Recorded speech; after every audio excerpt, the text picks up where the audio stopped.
There we are. So what I'm going to talk about is, if I can read the monitor here, watch the clock, answering questions that matter from data linkage to microsimulation modeling. And I have to acknowledge, I'll acknowledge along the way a number of folks a bit more specifically, but particularly my many years at Statistics Canada and the colleagues there and lots of other folks as well. What is microsimulation modeling? By the way, how many people have heard of microsimulation in the audience? Raise your hand. Oh my goodness, you're all experienced. So some of this stuff is going to be a piece of cake. So we start with all kinds of data. We have a conceptual framework or a logic diagram or a web of causality, some sort of story we want to tell or a set of things we want to explore. We bring that together in a computer simulation model. If we're lucky, some of the data will be linked data. Why, if we're lucky? Because linked data gives you much more multivariateness. I'll say a bit more about that later. And we then are able to answer relevant questions. In epidemiology, there's been quite a fashion for the last decade or two of meta-analysis, but I would call what we do with bringing data and simulation modeling together meta-synthesis. Instead of taking many examples of studies that analyze the same outcome using different data sets in different countries, we're going to have to grab data from all over the place. Now, if this works, here's an example. I'm an astronomy nut sometimes. This is a simulation model of galaxy formation. And each dot there is a star, and some supercomputer has been chunking along and solving the many-body problem, probably with more than just Newtonian gravity, but some relativity. And the neat thing that these folks have done in this movie is they pause, rotate the two galaxies that are colliding, or actually interpenetrating, and then superimpose a photograph of an actual galaxy. So this is a really great simulation because it's got sort of clear validation. You know, as the simulation unfolds, it generates images that you can actually photograph. So microsimulating people and society is not rocket science or astrophysics. It's a lot harder. Now, the word model is used an awful lot. I get a bit tired. These are pictures of a fashion model and a mouse model. Notice that I've been equal on the gender side. You notice those are pairs of words. Other things are conceptual models, or what is it? Organizational model. Anyway, variety of model. But the key thing is what I'm going to talk about are regression models and computer simulation models. And my advice to the world is, if you're going to use the word model, please use it in at least a two-word phrase, so I know what you're talking about. So why do we bother doing microsimulation modeling? Well, key things are we want to address questions that involve what if. That's the kind of question politicians are always asking, at least in principle. Some politicians, I won't say in which country that we're in right now, seem to know what the policy ought to be anyways, for some prior belief. But in any case, a more rational approach to policy making is to say, what would happen if we did X? In order to do that, we need to be able to construct adequately detailed descriptions, i.e. simulations, not only of the status quo, but some hypothetical variant or post-policy intervention scenario. Ideally, we're heterogeneous. People are, and especially if you're interested in things like inequalities, you really need to bring on board the heterogeneity of the population. And microsimulation is ideally suited to that because the unit of analysis is the person. And lots of respect for demographers and conventional epidemiologists, but life tables and susceptible, infected, recovered, or whatever is too simplistic to capture the kinds of heterogeneity that certainly in my view are extraordinarily important. And we want to go beyond the just statistical analysis, not to say that statistical analysis running a regression on a big data set isn't important, it's fundamentally important, but why stop there? Why not push what we're able to do with data further than that? Patty Mabry has been running a group at the National Institutes of Health in Washington, and she talks about microsimulation as allowing us to benefit from synthesizing diverse data, finding data gaps or knowledge gaps, informing research priorities, and identifying points for policy leverage. What is it? It's a computer software program at the most concrete kind of virtual level. Individuals are the unit of analysis, although there are microsimulation models where proteins in a cell are the units of analysis, and we just saw one where stars in a galaxy are the units of analysis. We can also have multi-level models. I'll show you one in a few minutes, where families and neighborhoods are also units of analysis. The idea in the case of social science or health science microsimulation is to generate, synthesize. It was a bad thing. Nobody at StatCan really bugged me too badly. It was kind of good that I was doing the unthinkable inside the statistical office. I was making up data, right? Because what we're doing here is synthesizing biographies, hundreds of thousands, millions of them, using the model. And these biographies were mathematically or technically a set of trajectories of variables that could be categorical, like marital status, or continuous, like income or health status measured in terms of equality. Even though the data were the biographies or trajectories were made up, they were made up based on transition probabilities and other kinds of descriptions of dynamics that are very much empirically grounded. And in a way, what one can think of microsimulation modeling as doing is transforming a large amount of data from one form, here's a longitudinal record, boom, boom, boom, into a set of transition dynamics, and then drawing out the implications of those laws of motions, those estimated transition dynamics, in order to answer the questions of interest. And finally, these things are Monte Carlo, which means you call a random number generator a lot, so there's a lot of stochasticity or randomness in them. So in order to illustrate some of these ideas, I want to take you through 5 models in varying degrees of detail.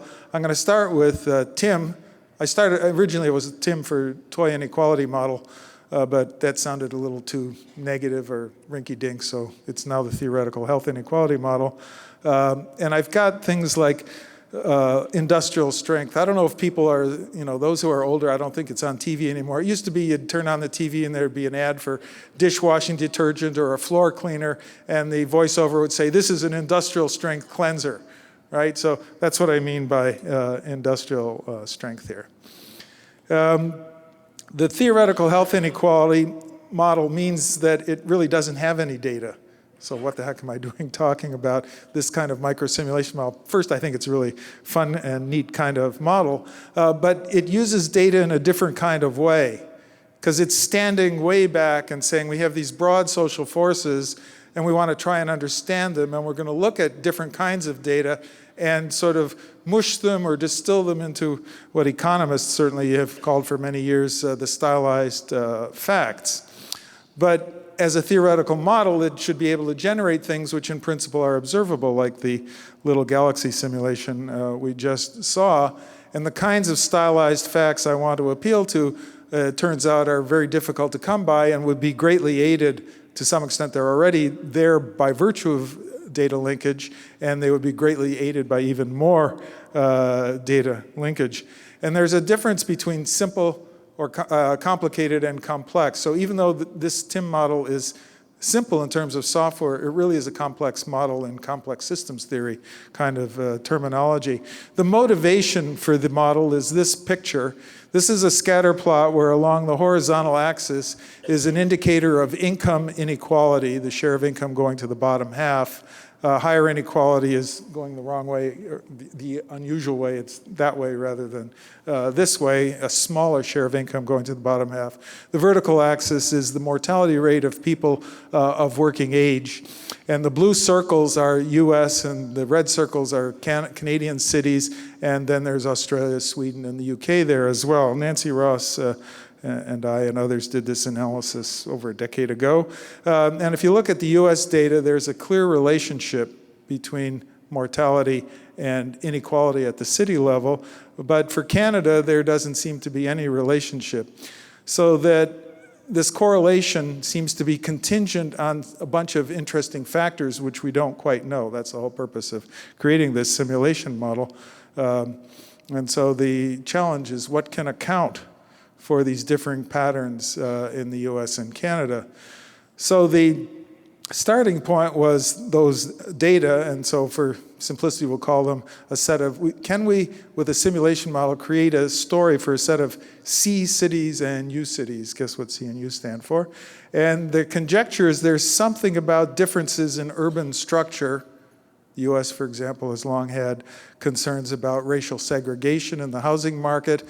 One view, is the phrase gated communities and ghettos, gates and ghettos, or donut cities, where there's interior, very poor, gerrymandered political districts and all that.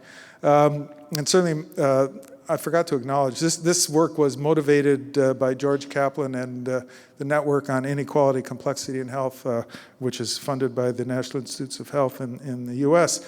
And my US colleagues in this said, of course, neighborhood segregation has got to be a key factor. But there's also issues about parental influence, harkening back to the comments this morning about Clyde's focus.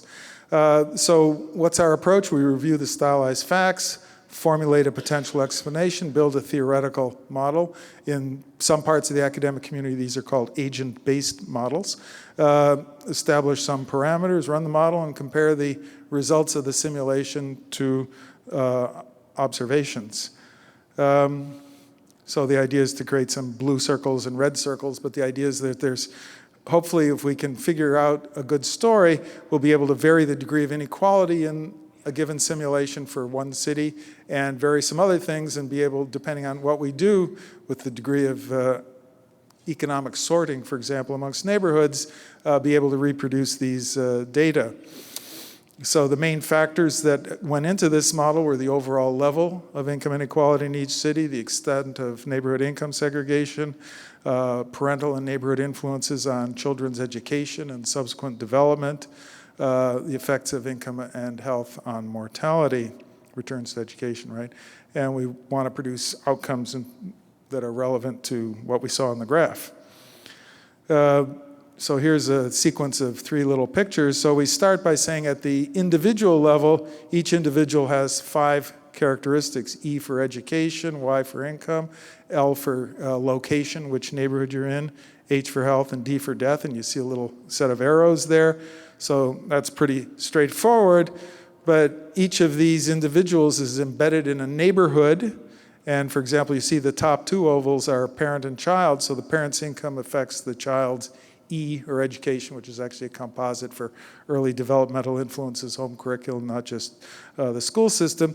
And meanwhile, the incomes affect the average neighborhood level of economic situation, which in turn also affect the child's education and also income chances. And there's also an overall average for the whole city, how prosperous it is. Things evolve through time. And then we have many of these neighborhoods that form a city, which when we grab stuff from there, we can get the overall average income and health status. So that in pictures, not in equations, is a simple, but actually simple to write down, simple for write the software, relatively speaking, but it turns out quite a complex model because it's got density functions in it and it's got multiple levels and all that.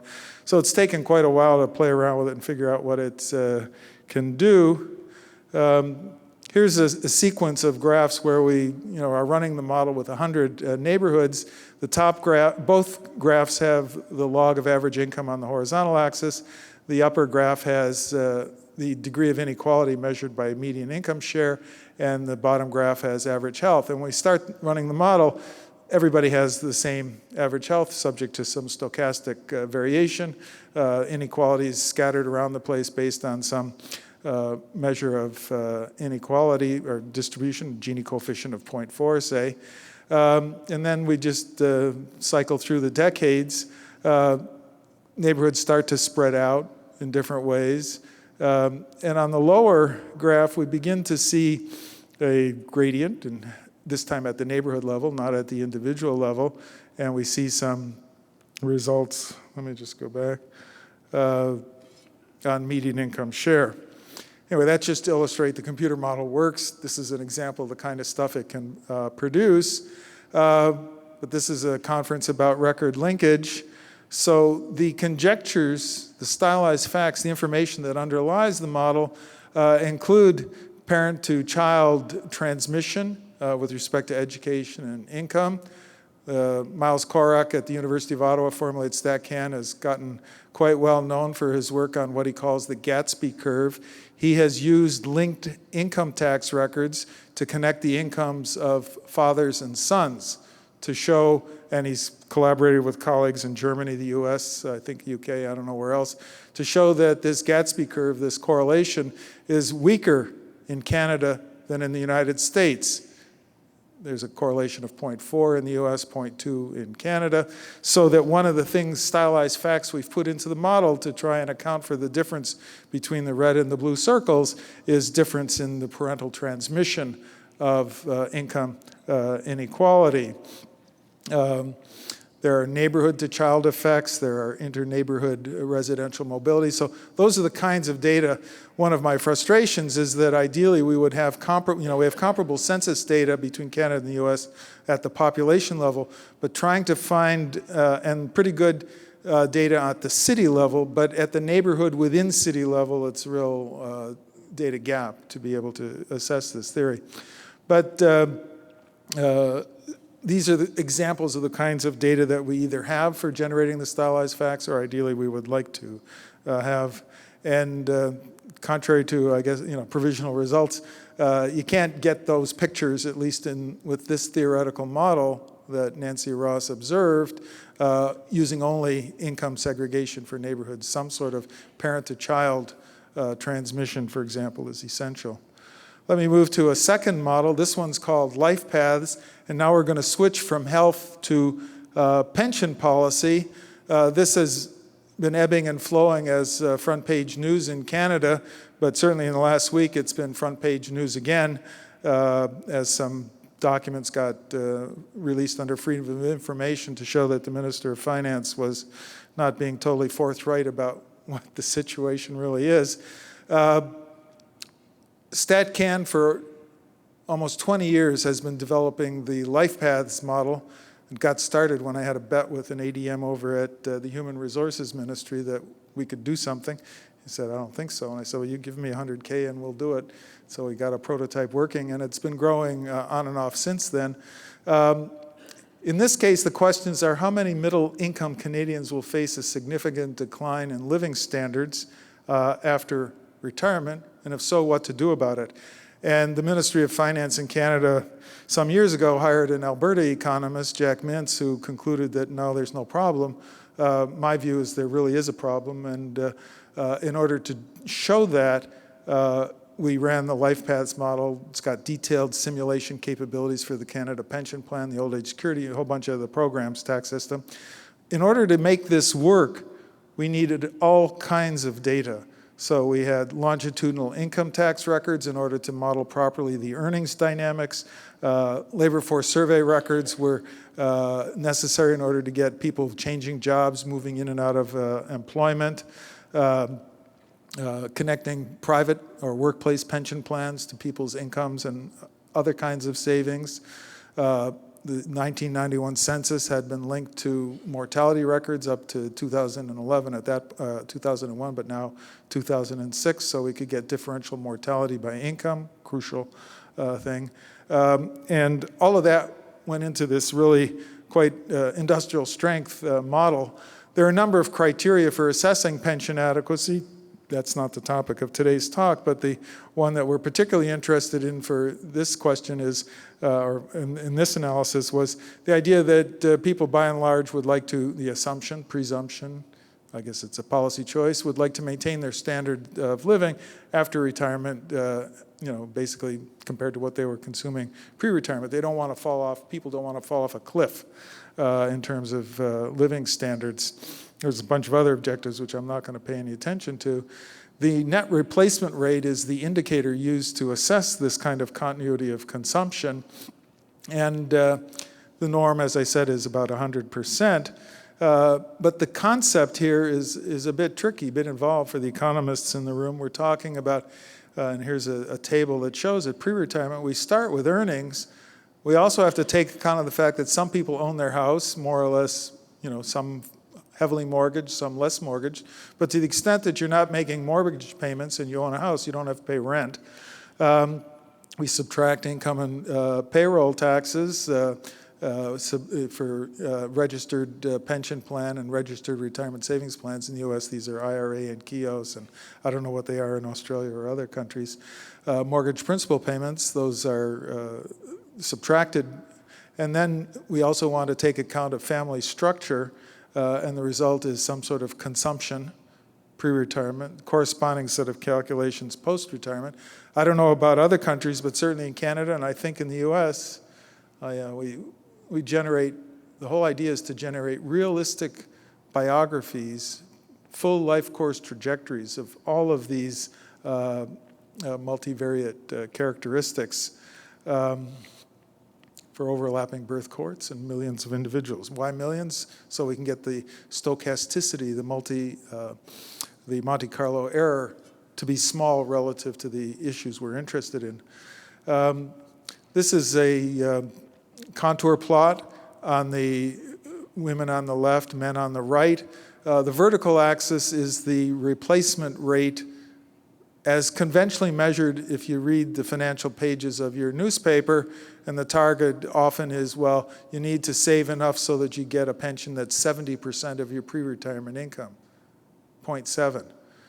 So this is what, say, 60 to 70% means pre-retirement, but that's the range of disposable or consumption possibilities post-retirement based on the simulation. What this is showing is the heterogeneity, given our simulation. I think this is the 1965 birth cohort that's going to be hitting 65 in a few years. So the idea of using these more, well, I'll call them simplistic gross replacement rates is really potentially very misleading when talking about pension policy. There are similar simulation models in other countries, by the way, Sweden, whatever. That's where the peak of this bivariate distribution is, by the way, and it's, for many people, well below 100% on the horizontal axis. Indeed, here's a picture of the replacement rates for men and women. Women's replacement rates are a bit higher, not because they have more income after retirement, but because they have lower earnings pre-retirement. And the public pensions constitute a bigger proportion of their post-retirement income. And if we focused on the middle 50%, so knock off the bottom and the top part. So I'm saying there really is a policy issue here. That's the life paths model, and as I already indicated, it makes extraordinarily heavy use of all kinds of data. It was a pleasure, and indeed I think it was essential that it was built inside Statistics Canada. I used to say that I like working at StatCan because I was inside the cookie jar, being a data junkie, because there was all kinds of data. All the data were readily accessible. Now, I suppose one of the questions many of you will be thinking is, oh, you're so lucky being inside the Bureau, why can't those of us outside have access to the data? And that's a good question, and hopefully will be a point of discussion during the course of the conference. Let me switch to a third model called health paths.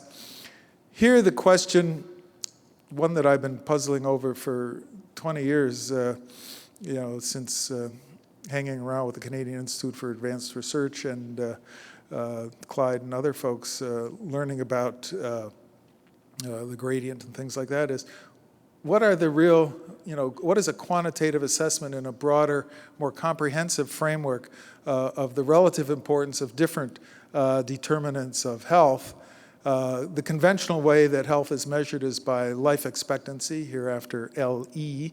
But LE, as I'll show you in a few minutes, is a really poor indicator of population health, and I much prefer something called health-adjusted life expectancy, which I'll explain in a minute. In this case, the idea was to focus on the National Population Health Survey, which is Canada's longitudinal health survey, started in '94, unfortunately ended in 2010, and its main linkage is to the death certificates for the mortality follow-up. In this case, Jeff Rowe was is my co-author, and this has been funded by the CFI. The main idea is to focus on the determinants of health-adjusted life expectancy, but HALE is a complicated object, as I'll show you in a minute, so it can't be a simple dependent variable in a regression. And I also want to go beyond the kind of simple population attributable fractions and categorical attribution that Chris Murray and company use in the global burden of disease to build on individual life course trajectories. One of Bob Evans' memorable comments was that disease is an epiphenomenon. So in the spirit of Bob, we're going to ignore diseases completely in this little model, or not so little model, and focus on the relationship between determinants and functional health. And I'll give you a definition of that in a minute. We are explicitly going to include comorbidity and competing risks. We're going to represent causality, or a causal web, as multiple co-evolving dynamic relationships. And in this case, there's a tight coupling between the empirical analysis and the simulation modeling. Unusual, I think. So we're going to use the NPHS and the linked mortality data. We're going to use, we're going to expand the idea of a risk function, estimate a system of equations for dynamics, build this into a model. The objective will be to simulate a 1976 birth cohort, and then use counterfactual simulations to say, what would be the change in HALE if we change something? And you should only believe the answers if you think that we've reasonably captured the causal story, and then we'll assess the relative importance. Here's a conventional survival curve, at least the outer envelope, and you see a blue line there for disability-free life expectancy. We can, if there was some threshold, it would inevitably be arbitrary. You could say, what's life expectancy free of that level of disability? But in my view, a much better approach, if we can attach an index of how yucky or healthy you are, where white is fully healthy and black is totally yucky, as good as dead, and different shades of gray in between, then HALE, health-adjusted life expectancy, is the weighted area under the curve, the survival curve, weighted by a yuckiness index. And it's not quite as vernacular or plain as that. We're going to use the McMaster Health Utility Index, HUI. My colleague Jeff Rowe has no fear of letting the computer do a huge amount of work, so that we did not allow ourselves or even think about being constrained to those regressions that could be reported in 1 or 2 pages of a journal article. Rather, we said, let's let the data speak, and let's let as many things sing or dance at once as we think might be useful and helpful. Let's let the data tell us whether something is statistically important or not. And we have a situation where A can affect the B, or more precisely, the change in B, and B can affect the change in A. So we're going to estimate a system of equations. These are all the variables that have been included in the current version of HealthPass. The first 8 on the left that are called functional health are the ones that are the health status variables. Can you see? Can you hear? Can you communicate? Are you able to move around with or without an aid? And so on. Income and deciles, leisure. Leisure and daily activity are really leisure and daily physical activity, smoking. Then some binary variables, were you working or not? Did you live in a family? And then some close to continuous or large number of levels variables. Body mass index was continuous. I think sense of coherence had 31 levels in it. This is Antonovsky's sense of coherence. How many people have heard of Antonovsky's? Much smaller number. This is the set of equations in a really summary form that were estimated. Even though there's a long time series, we only went back 2 periods. Every 2 years is the waves of the survey. So we wanted to predict X and Y as a function of X and Y 2 years ago and 4 years ago. And you'll see on the right there that Y at time t is also a function of X at time t. So there was a kind of an ordering of these variables. Don't need to go into details, although one thing I should mention is that the NPHS and other surveys, some wonderful person at StatCan back when this survey was started said we really need to worry about the complex survey design, and we want to enable users to estimate the variability of their regression coefficients or their crosstabs in a way that properly takes account of this clustering and stratification. And the way it was done was to say for each record on the survey, we're going to give it 500 weights, 500 different weights, and you run your table 500 times, computer cycles getting cheaper and cheaper, and take the average, and then you can look at the variability of those, and that gives you an indication of the variability of your results. But the neat thing is for each of those weight vectors, about 40%, a little under 40% of them are identically 0. So what we did is run the regressions, and Jeff really gets all the credit for this, 40 times. Not all 500, we picked a subset, and used the out-of-sample prediction error as the way of fitting. So you'll see 40 things in a few minutes. Now, from the point of view, we've done all this, we've written a simulation model. Now, in order to say how important are the various determinants, we say, okay, we'll run a baseline. Hopefully it looks like the real world. Hopefully we've taken the longitudinal survey, transformed it into some dynamics, simulated what the dynamics entail, and the outcome of that looks like what we put in way back at the beginning. It doesn't quite, because the NPHS is actually data from people who were born in 1920, and we're simulating a mid-90s cohort. But in any case, but then what we can do is say, well, let's artificially change something. So here's a first example. So suppose we take the 8 dimensions of the McMaster Health Utility Index, and let's run a counterfactual simulation where nobody ever has dexterity problems. Every time the simulation says your dexterity should get worse because you've got arthritis or something, we're going to override that and put a little line in the code that says dexterity goes back to 1. Or if you're feeling pain, nope, we're going to put it back up to no pain at all. And what we see in each of the rows are, you can't see them all, but there's 40 dots for the 40 bootstrap replicates. And interestingly, cognition is way up there. The median is about 4 years of health-adjusted life expectancy. Dexterity in Canada, given a mix of the prevalence of dexterity problems and the way it enters the Health Utility Index in the McMaster formula, turns out to be zip nada. Now, that picture is the one that was on the lower, is now on the lower right. So you see HALE on the right, life expectancy on the left, and men and women.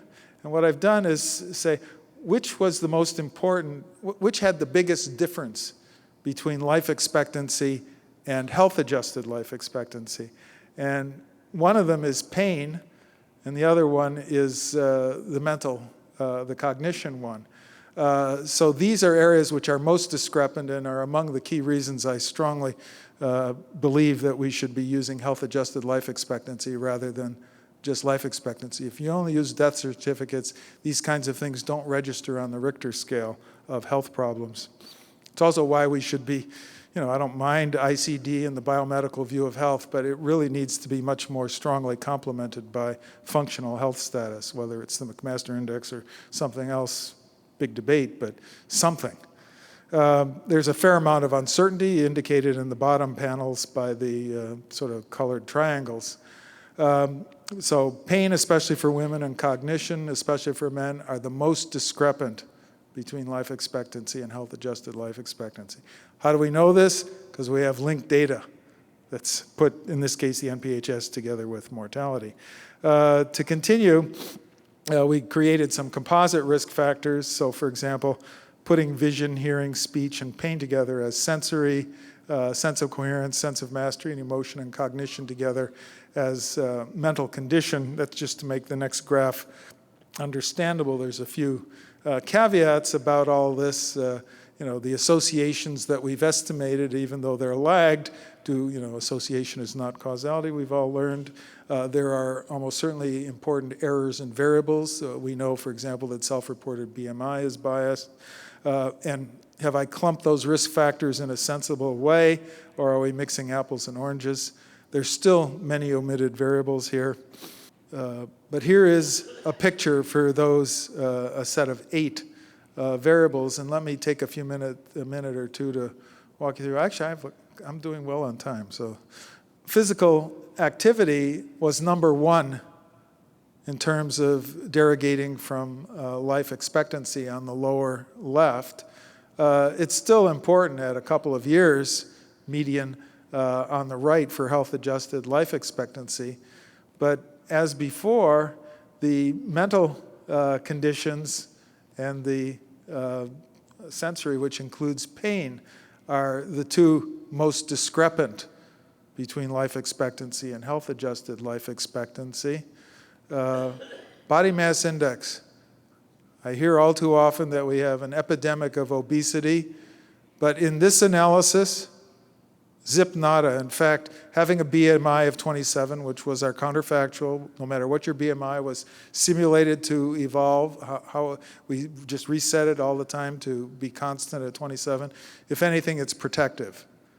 I was really worried that we were, is this a negative result that really needs to be published just to counterbalance all the other stuff? Catherine Flegel has been publishing stuff like this now in a couple of important papers. When you include a whole lot of other things, this is the results. If you want, I can give you a little more.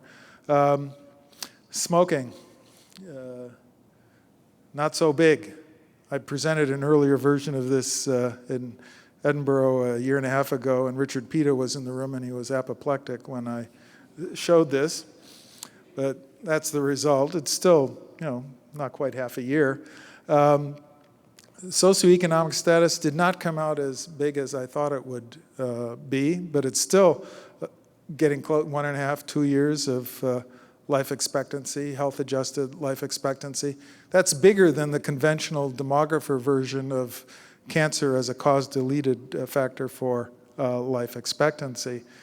So mental conditions and sensory functions, to sum up, are the most important for health-adjusted life expectancy and also the most discrepant.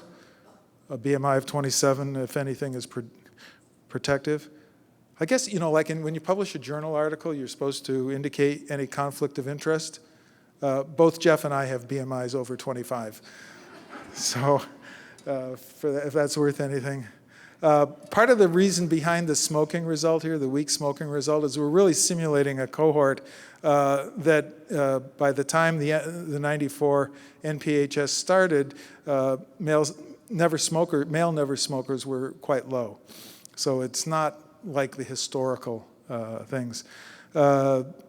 And socioeconomic status I've already commented on. But let me observe that, these are more or less finished results, but we're still puzzling over, we've created this, I won't call it a beast or a monstrosity, but this quite complicated piece of laboratory apparatus, the health path simulation model, and trying to figure out what the causal story is or what's really going on underneath is something that we're still puzzling over. I have this image that we should be able to create some sort of data visualization or computer graphics thing that would have kind of like flashing lights. You'd see all the right-hand side variables and how they're percolating through as each life course proceeds. And I'd like to be able to have some way of highlighting, this pathway is what's really acting for the moment as this person's life unfolds or as the population's life unfolds. So one of these days, maybe in a year or so, we'll have a movie that will allow us to see more clearly what's going on inside the model. I suppose another way to put all that is by trying to do this, we're putting ourselves at the frontier, or at least one of the frontiers of this kind of research. So we focused on health-adjusted life expectancy as the bottom line.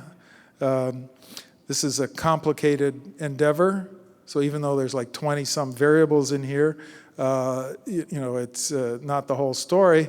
But one of the implicit messages here is that piecemeal epidemiology, and I've been a bit pejorative when I call it cottage industry epi, all in lowercase, isn't going to cut it for the kind of things that we're doing. Now, most of you in this room are already involved in industrial strength record linkage, so you appreciate that to do this kind of analysis requires an infrastructure. I don't know about you, but my experience with the granting agencies here in Canada is that it's a real pain in the butt to submit a grant application where you need, it's one thing if you're a geneticist and you need a bunch of gene sequencing machines. It's another if you're an astronomer and you need a big telescope.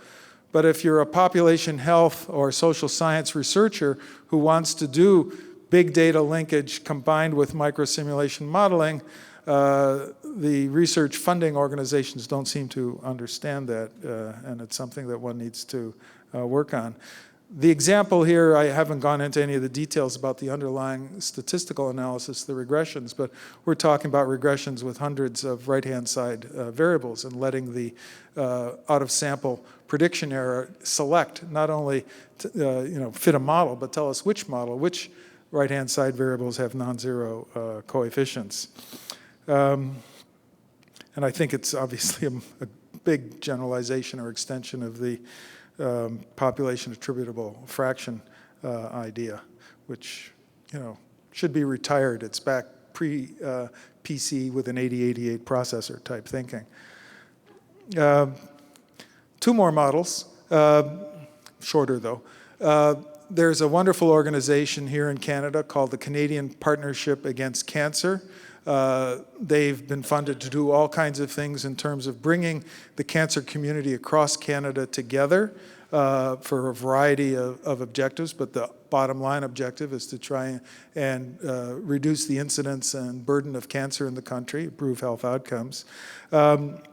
They have been funding Statistics Canada to produce something called the Cancer Risk Management Model. This is a large industrial strength microsimulation model, and the objective is to provide a shared platform for folks to use, and not just folks in academia or in CPAC.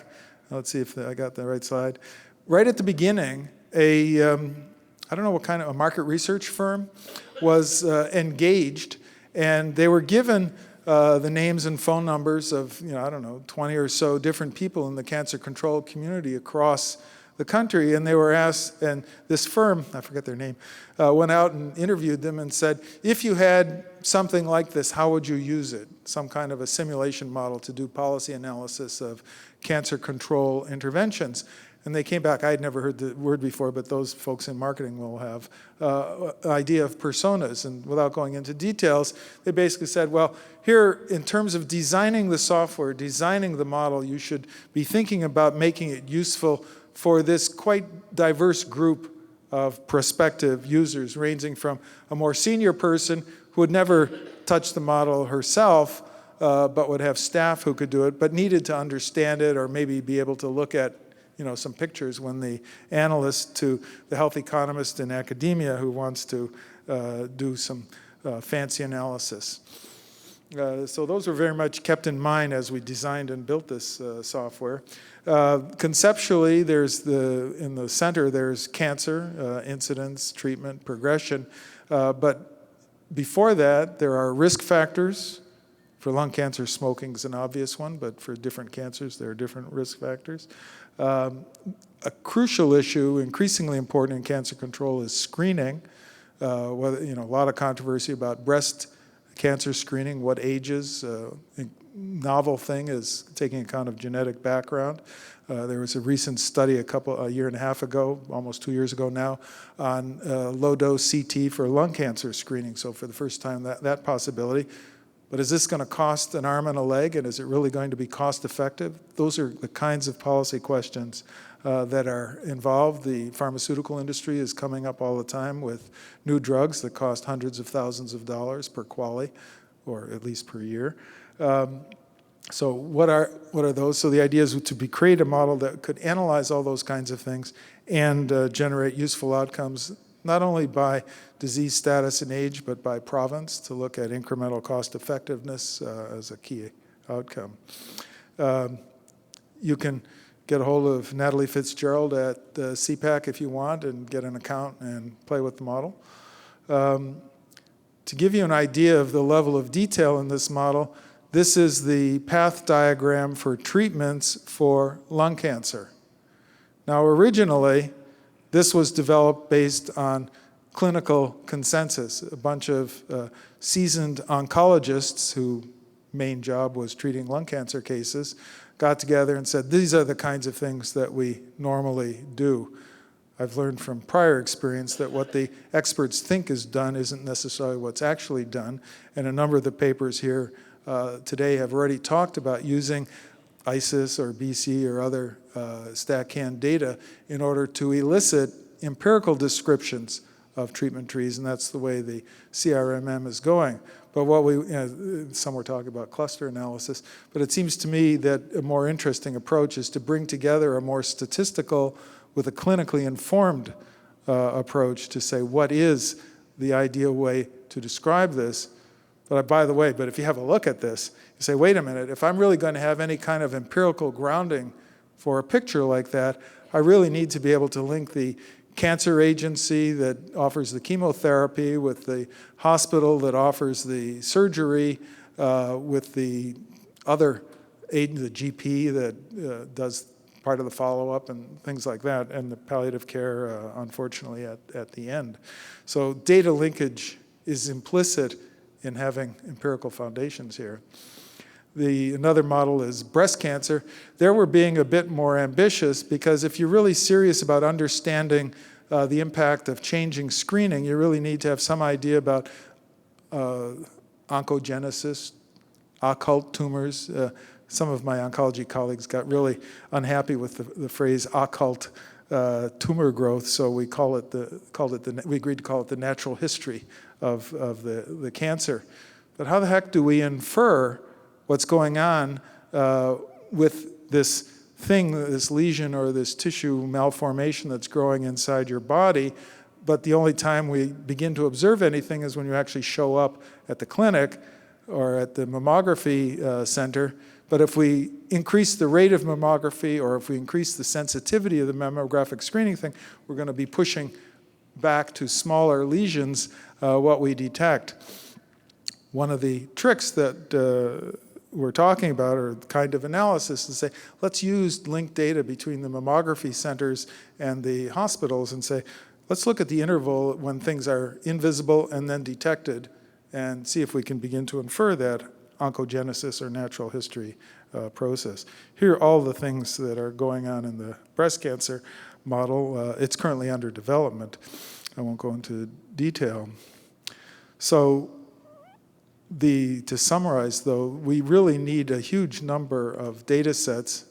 I used to say microsimulation modeling is a huge data muncher, right? It just gobbles up whatever data you can lay your hands on. So there's the natural history part, screening effectiveness, what is the sensitivity, specificity, issues about overdiagnosis in breast cancer, for example. The treatment pathways need to bring together data, physicians, hospitals, chemotherapy, radiotherapy, et cetera. Unit costs are a challenge because one really wants the treatment paths of the cases, but you don't want to just take the total cost of the cases because breast cancer patient may also have arthritis or may have a heart attack. So one approach is case control analysis where you say, let's match a bunch of controls and look at the difference in the treatment costs of those two groups. Socioeconomic data we definitely want because one of the concerns at CPAC and the funders and folks behind this project is to be able to look at socioeconomic impacts. So we've basically borrowed a bunch of modules from life paths, which I already described. Last model I want to describe briefly is called DemoSim. It's a new demographic projection model at Statistics Canada. What you see in the bottom headline from the Globe and Mail, that's a 2005 headline, is the results of running the first version of DemoSim to project the ethnocultural distribution, including visible minority, population, not only for Canada as a whole, not only for Canada and its provinces, but also for major metropolitan areas. It's my hope, and I think StatCan is moving in the direction where this microsimulation model, and it's definitely an industrial strength model, will replace the old cohort component model, sort of a cell-based semi-aggregate model. And it's absolutely the reason it was developed with the support of a number of policy departments in Canada, Heritage and Immigration Canada, among others, is that it's absolutely essential if you want to take account or assess things with the variety of ethnocultural diversity to have individual level data at the foundation. It uses all kinds of linked data. NHS is the National Household Survey, which is the current replacement for the formerly mandatory long-form census. It's been linked to look, for example, at differential fertility rates by ethnocultural status. We seem to have a growing Aboriginal population that cannot possibly be explained by natural increase, by birth. Most recent example is, where was it, in Labrador, I think. There's been a doubling of the Aboriginal population, but there's some financial reason, but there's also, I've asked what the reasons are. I think there's an increasing or a decreasing amount of stigma and an increasing amount of pride associated with recognizing your Aboriginal ancestry.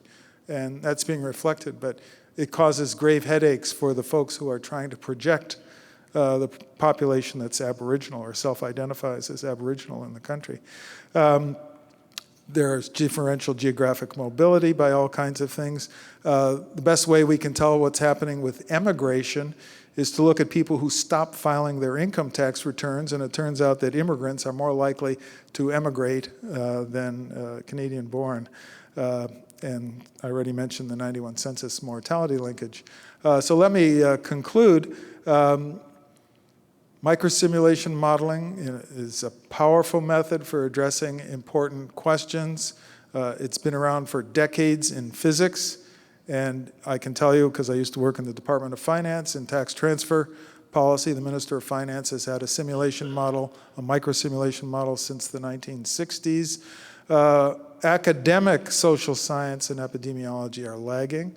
Microsimulation generates tremendous demand for highly detailed data spanning diverse subject matter domains, what I was calling meta-synthesis. They're much better when they're multivariate, multi-level, micro, and longitudinal, and for a while I used to go around saying what we need is multi-milo data. No chuckles, it's getting close to dinner. All right, I don't know, maybe I'm losing my touch on that one. So record linkage is really essential. What can you say? You can take the guy out of StatCan, but you can't take StatCan out of the guy.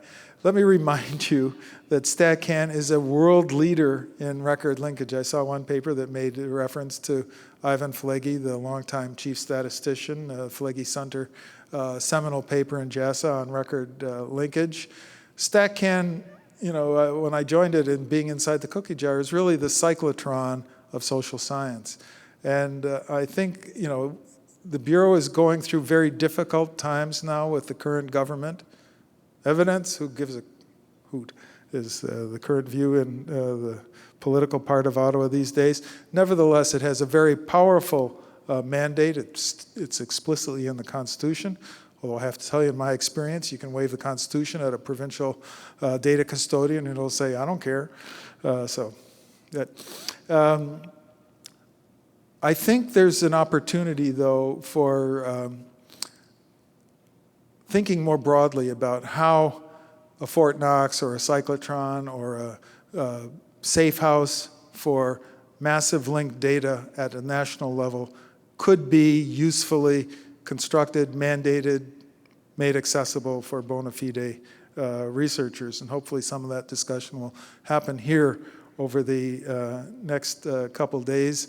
And I don't know what Peter Morrison is going to say in a couple days, but I think it's clear ever since the Bureau started offering people the opportunity to give their social insurance number and say, well, get your tax return. You don't have to answer all these tedious income questions, that the Bureau is increasingly, like other statistical agencies around the world, moving towards administrative data.